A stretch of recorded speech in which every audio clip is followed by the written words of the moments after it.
చక్కనిరాజ మార్గములుండగ చక్కనిరాజ మార్గములుండగ చక్కనిరాజ మార్గములుండగ చక్కనిరాజ మార్గములుండగ చక్కనిరాజ మార్గములుండగ.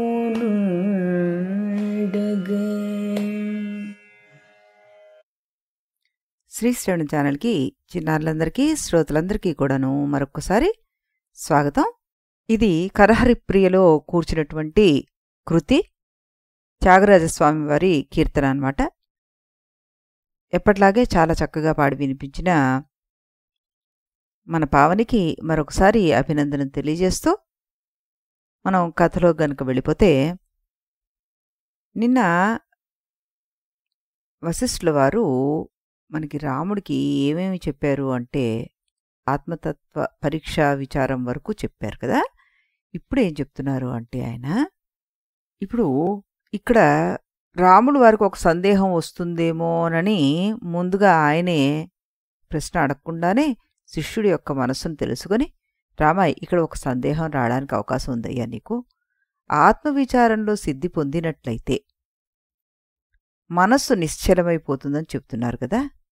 స్పందం ఉంటేనే మనస్సు ఉన్నట్టు లెక్క మనకి. ఎందుకంటే స్పందమే మనస్సు యొక్క స్వభావం అని చెప్పుకున్నాం కదా.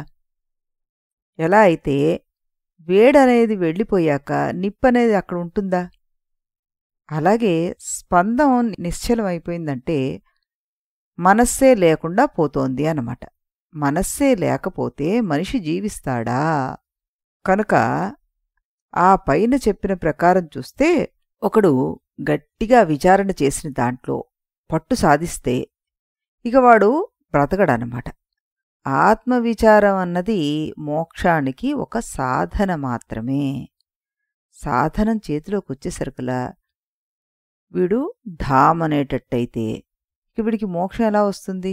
ఇదేనా నీ సందేహం అంటూ దీనికి సమాధానం కూడా చెప్తాను విను అని ఆయన ఏమని చెప్తున్నారు. మామూలు మనిషికి అనుభవంలో ఉండే మనస్సు నిత్యము స్పందనశీలంగానే ఉంటుంది, అది సత్యమే. కానీ ఎవరైతే ఆత్మవిచారణ వల్ల ఆత్మతత్వాన్ని పరిపూర్ణంగా ఉంటాడో వాడి మనసు పూర్తిగా మరణించదన్నమాట. కానీ స్పందించదు. ఈ దశలో మనస్సన్నది ఒక విచిత్రమైన స్థితిలో ఉండిపోతుంది. పెద్దలు అలాంటి స్థితిలో ఉన్న మనస్సుకి ఆభాస చిత్తం అంటూ పేరు పెట్టారు.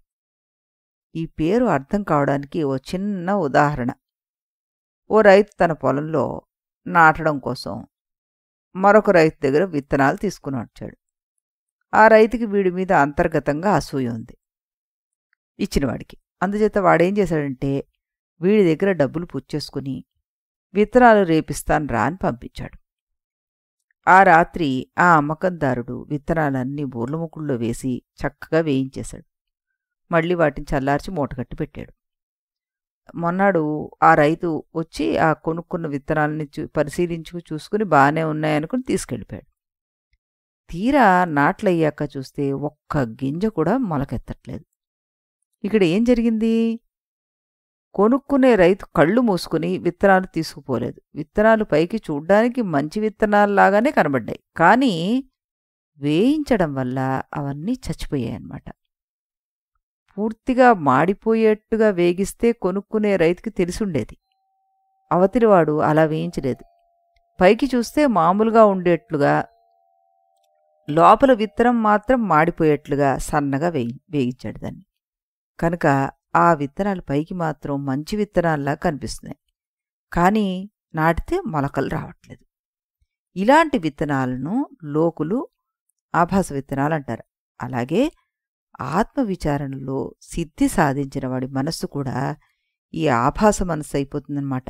అంటే దాన్ని బాగా ఒక రకమైన స్థితికి తీసుకువెళ్ళిపోతే ఇంక దానిలోంచి కోరిక రమ్మన్నా కూడాను రాదు. ఆ మనసుకి ఇంక కోరిక పుట్టే అవకాశమే లేదనమాట. అలాంటి స్టేజ్‌లోకి తీసుకెళ్ళిపోయి అలాంటి సాధన చేస్తాడు ముముక్షత్వాన్ని కోరుకునేవాడు.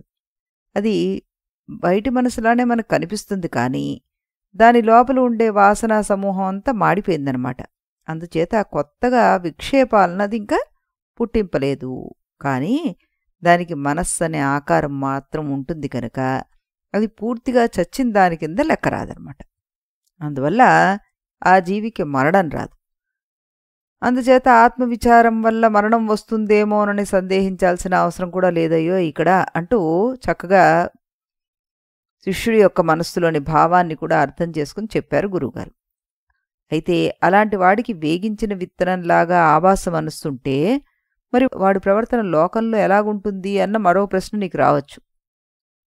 దానికి సమాధానం విను. అలాంటి మహానుభావుడు ఈ సువిశాల మహాప్రపంచంలో అన్నిటినీ మట్టిగా చూస్తూ ఉంటాడు. వాటి మీద అనురాగం పెట్టుకోడు, ద్వేషమూ పెట్టుకోడు. వాటిల్లో కొన్ని పవిత్రమైనవి సత్యాలని భావించి అలాంటి వాటిని అనుభవించాలని కూడా అనుకోడు. మరికొన్ని చెడు అని అపవిత్రాలని భావించి వాటిని తొలగించుకోవాలని కూడా అనుకోడు. వస్తువులు దొరికినప్పుడు పొంగిపోడు, దొరకలేదని కుంగిపోడు. రామా, ఈ మహానుభావుడి ప్రవర్తన లోకానికి విచిత్రంగా కనిపిస్తూ ఉంటుంది. వాడు గాఢ నిద్రలో ఉన్నట్టుగా ప్రపంచంలో ఏదీ తెలియనట్టుగా ఉంటాడు. కానీ వాడు అజ్ఞానంలో ఉండడు. వాడేదో స్వాప్నిక లోకంలో ఉన్నట్టుగా తన ధోరణే వేరు అన్నట్టు తిరుగుతూ ఉంటాడు. కానీ వాడికి లోపల వాసనలు గాని వాసనా ప్రపంచం గాని అసలేవీ ఉండవు. వాడు బాహ్య ప్రపంచంలో తక్కిన వాళ్ళలాగా గెంతులు వెయ్యడు. నచ నైష్కర్మ్యం ఆదత్తే నచ కర్మణి మజ్జతి. వాడు కర్మ సన్యాసి కాడు, కర్మ ఆస్తకుడు కాడు. వాడు జరిగిపోయిన వాటిని గురించి అసలు పట్టించుకోడు. జరిగే వాటిని జరగనిస్తూ ఉంటాడు.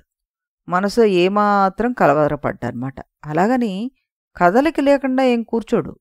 స్వభావసిద్ధంగా జరిగిపోయే పనులన్నీ జరగనిస్తూనే ఉంటాడు. వాడు నిండు సముద్రంలాగా ఉంటాడనుకో. కొందరు మహానుభావులు యోగులు రామా, ఈ శరీరం ఉండగానే జీవన్ముక్తులై ఇలా ఆభాస రూపమైన మనస్సు కొంతకాలం జీవించి చివరికి విదేహ కైవల్యాన్ని పొందుతూ ఉంటారు. ఆత్మవిచారణ ఇంతటి మహాఫలాన్ని ఇస్తుంది మనకి అంటూ చెప్పి, ప్రతి మానవుడు కూడా ప్రతిరోజు కో అహం కస్య చ సంసారః, ఇది మనకి ముముక్షు వ్యవహార ప్రకరణలో 14వ సర్గలో 37వ శ్లోకంలో నేనెవణ్ణి, ఈ సంసారం ఎవరిని పట్టుకుంది అని ఈ విధంగా తనలో తానే విచారణ చేసుకుంటూ ఉండాలి. లోక వ్యవహారంలో ఉన్నవారు కూడా ఇబ్బందులు వచ్చినప్పుడు వెనక ముందు చూసుకుని జాగ్రత్తగా విచారణ చేసుకుంటూ ఉంటారు కదా. మామూలు మనుషులే కదా వాళ్ళు.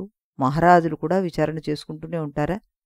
ఏ యుద్ధాలో వచ్చినప్పుడు నేను మహారాజును కదా అనుకుంటూ మూతి ముడుచుకుని కూర్చునే రాజు నశించిపోతాడు.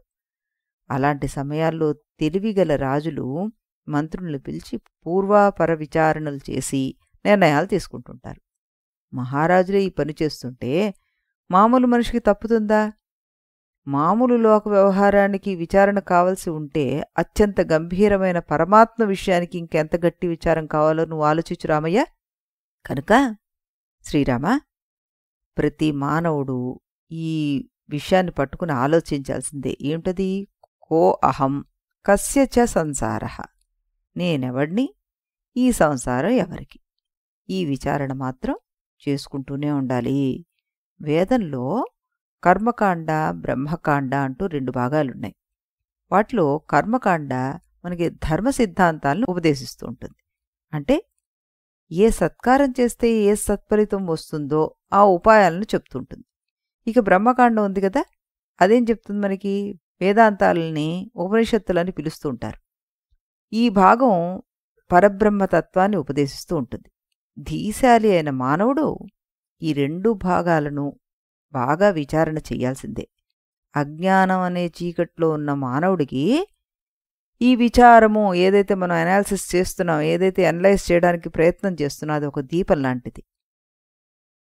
శ్రీరామచంద్ర, మనకు కన్ను ఉన్న చీకటి మీద పడితే అది పనిచేయదు.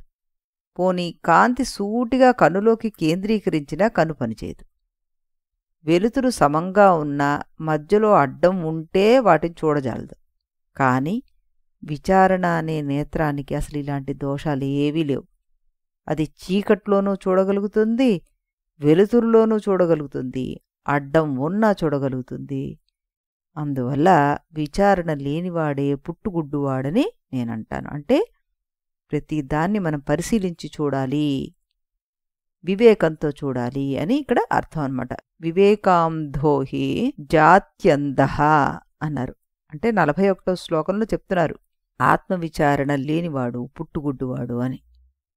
రామ, విచారణలో పరమాత్మ విచారణ అన్నది చాలా గొప్పది. అది పవిత్రమైంది కూడాను. కనుక దాన్ని మనం ఒక్క క్షణం కూడాను వదిలిపెట్టకూడదు. పెద్ద పెద్ద రోగాలతోటి వచ్చే దుఃఖం కంటే విచారణ రాహిత్యం వల్ల వచ్చే దుఃఖం గొప్పది. విషం తినడం వల్ల, కత్తి పెట్టి కోసుకోవడం వల్ల వచ్చే దుఃఖం కంటే కూడా విచారణ రాహిత్యం వల్ల వచ్చే దుఃఖమే గొప్పది. ఇదేమిటి ఇలా చెప్తున్నారు అని అనుకుంటున్నావా? రోగం వల్ల, విషం వల్ల, కత్తి వల్ల వచ్చే దుఃఖం ఈ ఒక్క జన్మకే ఉంటుంది. విచారణ రాహిత్యం వల్ల వచ్చే దుఃఖం జన్మ జన్మలకు వదిలిపెట్టదు. అందువల్ల దాని గురించి మనం గట్టిగా చెప్పుకోవాల్సిన పరిస్థితి వస్తుంది. ఇంత చెప్తున్నాను కదా, అసలు విచారణ అంటే ఎలా ఉంటుంది అంటావేమో నువ్వు. ఇదివరకే చెప్పాను నీకు, మళ్ళీ చెప్తున్నాను విను. కోహం కథమయం దోషః సంసారాఖ్య ఉపాగతః న్యాయేనేతి పరామర్శో విచార ఇది కథ్యతే. అంటే ఇక్కడ ఏం చెప్తున్నారు మనకి? ఇది 50 శ్లోకం అనమాట. ఈ 14వ సర్కులో నేనెవడిని, ఈ సంసారం అనే దోషం ఎలా వచ్చింది అని ఏడుస్తూ కూర్చోవడం కాదు, యుక్తి ప్రయుక్తులతోటి పై ప్రశ్నలకు సమాధానాన్ని అన్వేషించాలి. ఇలాంటివి ప్రశ్నలు వచ్చినప్పుడు మనం వేదశాస్త్రాల సహాయం తీసుకోవాలి. అలాంటి ఆలోచన పేరే విచారణ. రామా, వ్యవహార ప్రపంచంలో ప్రతి వాళ్ళు హేయోపాదేయ విచారణ చేసుకుంటూనే ఉంటారు. అంటే ఇది పనికొచ్చేది, ఇది పనికిరాదు, ఇప్పుడు చేస్తే సరిగ్గా ఉంటుంది, ఇది అప్పుడు చేస్తే సరిగ్గా ఉంటుంది, ఇలాంటి ఆలోచన మనం చేస్తూనే ఉంటాం కదా ప్రతి దాని విషయంలో. తత్వజిజ్ఞాస కలవాడు కూడా ఆ పనే చేయాలి. అలాంటి విచారణ వల్లనే వాడికి జ్ఞానం లభిస్తుంది. జ్ఞానం వల్ల శాంతి లభిస్తుంది. రామా, నేను నీకు వెనుకటి అధ్యాయంలో శమాన్ని అంటే శాంతిని గురించి వివరించాను కదా. ఆ శమం రావాలంటే ఉపాయం ఈ విచారణే. సఫలతాం ఫలతే భువి కర్మణాం ప్రకటతాం కిల గచ్చతి ఉత్తమాం స్ఫుట విచారదృశైవ విచారిత శమవతే భవతే చ విరోచతాం.